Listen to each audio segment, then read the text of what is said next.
Assalamualaikum warahmatullahi wabarakatuh. Kami dari kelompok 4. Pada video kali ini kami akan membahas mengenai komponen-komponen yang ada pada kurikulum. Kurikulum memiliki komponen-komponen yang saling terintegrasi satu sama lainnya. Langsung saja, komponen kurikulum yang pertama ada tujuan kurikulum.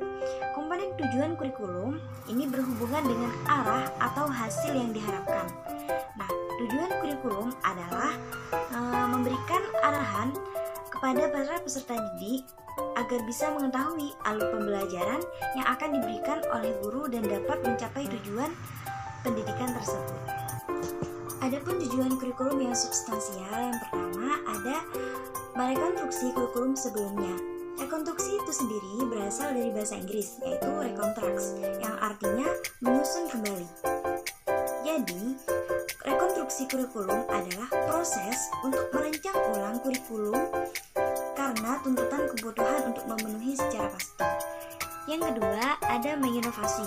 Inovasi kurikulum itu sendiri adalah suatu perubahan atau gagasan yang diharapkan mampu membawa dampak kepada kurikulum itu sendiri.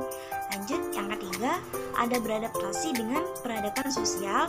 Dan yang terakhir, mengeksplorasi pengetahuan yang masih tersembunyi berdasarkan tujuan pendidikan nasional yang telah dirumuskan. Untuk komponen selanjutnya akan dijelaskan oleh rekan saya. Baik, selanjutnya yaitu isi kurikulum. Di sebuah sekolah pasti terdapat sebuah kurikulum yang dimana isinya sesuai dengan pelajaran yang akan disampaikan. Semisal pelajaran matematika. Jadi belajar matematika adalah belajar konsep dimulai dari benda-benda real konkret secara intuitif. Kemudian pada tahap-tahap yang lebih tinggi, konsep itu diajarkan lagi dengan bentuk yang lebih abstrak, dengan menggunakan notasi yang umum dipakai dalam matematika. Selanjutnya yaitu strategi pembelajaran. Strategi pembelajaran harus dipilih dengan baik dan matang-matang supaya peserta didik agar lebih mudah memahami apa yang telah disampaikan oleh pendidik.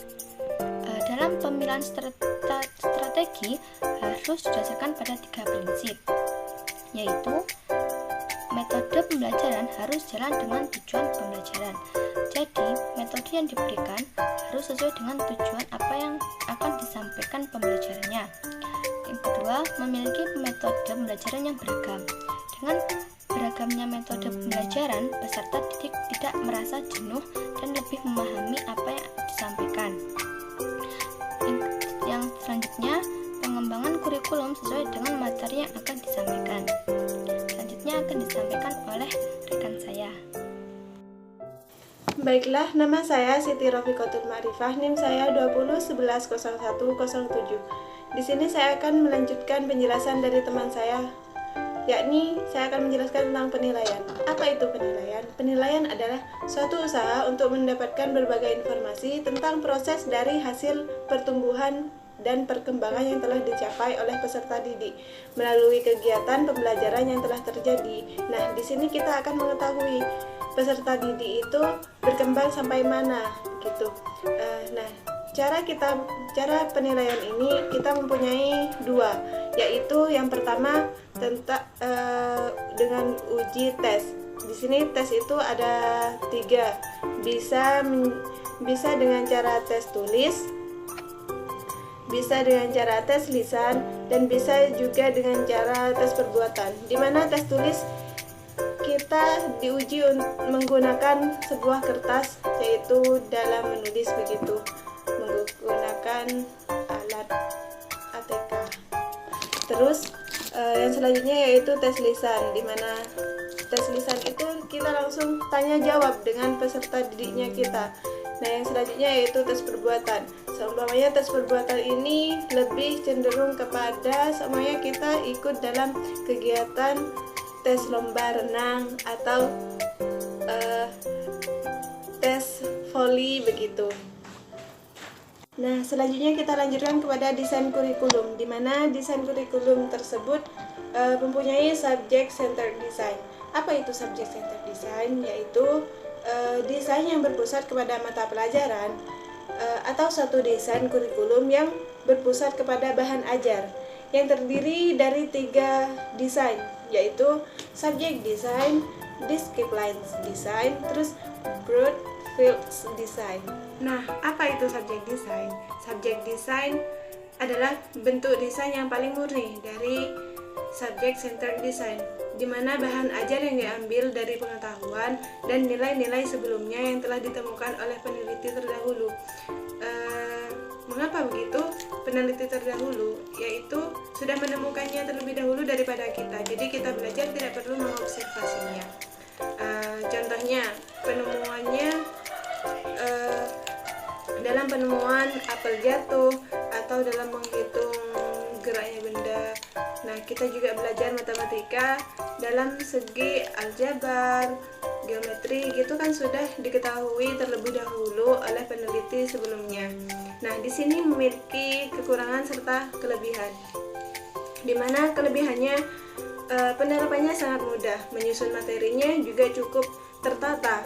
Tapi kelemahannya kita tidak pernah mengobservasi, tidak pernah tahu prosesnya bagaimana, kita hanya menerapkan yang instan begitu. Nah, yang selanjutnya yaitu Discrete Lines Design. Discrete Lines Design itu merupakan isi kurikulum yang diberikan di sekolah berupa berbagai disiplin ilmu. Nah, di sini juga memiliki beberapa kelebihan dan kekurangan. Kelebihannya, selain memiliki organisasi yang terstruktur dan tepat guna, desain ini juga mampu menjaga integritas intelektual pengetahuannya. Kelemahannya, pengetahuan yang terintegritas belum sanggup diberikan. Nah, terus juga belum bertolak dalam minat dan kebutuhan atau pengalaman peserta didik. Nah, yang terakhir yaitu tentang Broad Fields Design. Apa itu Broad Fields Design? Yaitu seperti menggabung antara subjek desain dan disiplin desain, di mana dalam model ini terjadi penyatuan mana pelajaran yang masih memiliki korelasi menjadi satu fokus mata pelajaran yang ingin dicapai oleh Broad Fields Design. Broad Fields Design ini membentuk peserta didik yang saat ini sedang hidup dalam dunia informasi yang sifatnya khusus dan pemahamannya dapat menyeluruh. Kelebihannya, memungkinkan penyusunan warisan-warisan budaya itu terstruktur dan memungkinkan juga kita dapat menemukan hubungan antara beberapa macam hal. Kelemahannya, kemampuan peserta didik dalam sekolah dasar, pendidik mampu menguasai bidang yang luas, tetapi di jenjang yang lebih tinggi, apalagi perguruan tinggi, itu sangat sulit. Jadi dalam perguruan tinggi itu kita cuma fokus kepada satu pembelajaran saja. Nah, kelemahannya yang kedua yaitu karena di bidang yang dipelajari luas, maka tidak dapat diberikan secara mendetail, hanya sekedar dasar-dasarnya saja, dan diajarkannya itu cuma di sekolah dasar atau di sekolah menengah dan sekolah tingkat atas. Jadi pada saat perkuliahan atau sekolah tinggi kita hanya fokus kepada satu mata pelajaran saja. Nah, desain ini juga mampu menjaga integritas intelektual pengetahuannya. Kelemahannya, pengetahuan yang terintegritas belum sanggup diberikan. Nah, terus juga belum bertolak dalam minat dan kebutuhan atau pengalaman peserta didik. Nah, yang terakhir yaitu tentang Broad Fields Design. Apa itu Broad Fields Design? Yaitu seperti menggabung antara subjek desain dan disiplin desain, di mana dalam model ini terjadi penyatuan mana pelajaran yang masih memiliki korelasi menjadi satu fokus mata pelajaran yang ingin dicapai oleh Broad Fields Design. Broad Fields Design ini membentuk peserta didik yang saat ini sedang hidup dalam dunia informasi yang sifatnya khusus dan pemahamannya dapat menyeluruh. Kelebihannya, memungkinkan penyusunan warisan-warisan budaya itu terstruktur dan memungkinkan juga kita dapat menemukan hubungan antara bermacam-macam hal. Kelemahannya,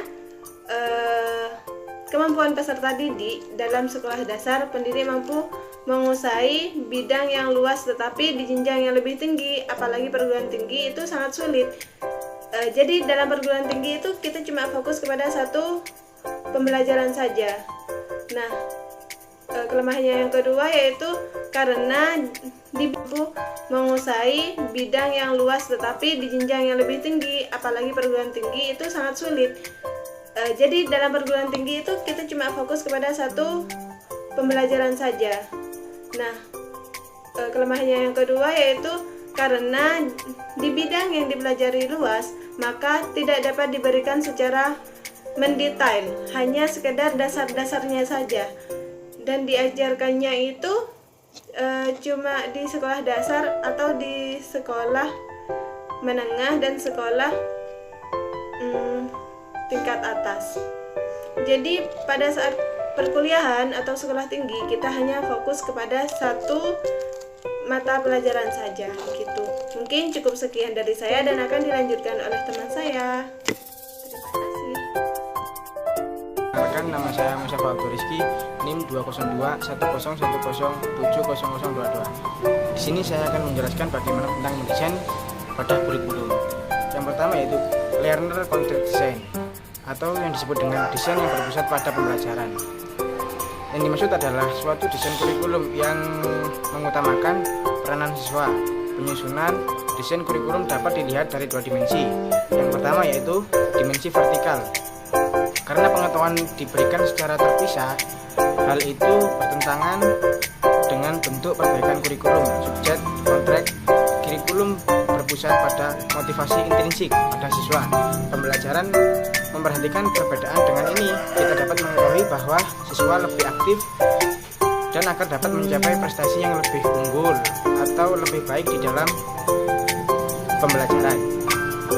Di dalam struktur mendesain learner contract design ini terdapat ciri-ciri.